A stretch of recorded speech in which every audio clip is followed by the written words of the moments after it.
Lookout finally has the demo case that you've all been looking for, and everything that you need in order to demonstrate the system is in this handy 36-pound Pelican case that rolls.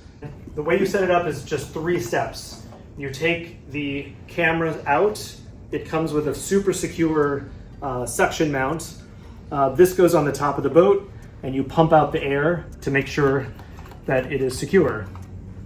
Remove the satellite heading sensor, which also has a suction mount and a long NMEA cable. And this is secured someplace with a clear line of sight to the sky. All right, the last step is to power the system. Everything is off of this one DC accessory plug, and this is a 12-volt plug, so it goes into a boat or into a battery. A battery like this will run the system for about 7 hours. All right, now the system's all set up. The camera is plugged into Ethernet, the heading sensor is on the NEMA network, and the system is powered. This is a touch screen, so you tap that to start, and it provides the view.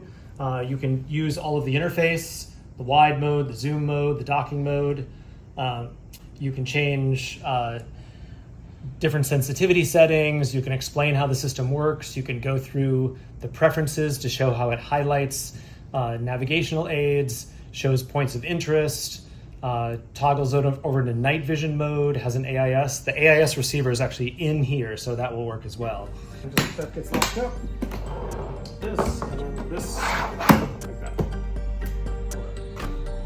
All right, we're out on the tender. It's a nice Boston whaler.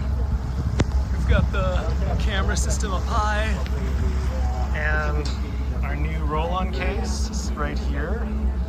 And there are lots of targets. We're actually just right behind somebody. So many boats around, and so many targets to avoid. And this is going to be even more impressive the darker it gets tonight.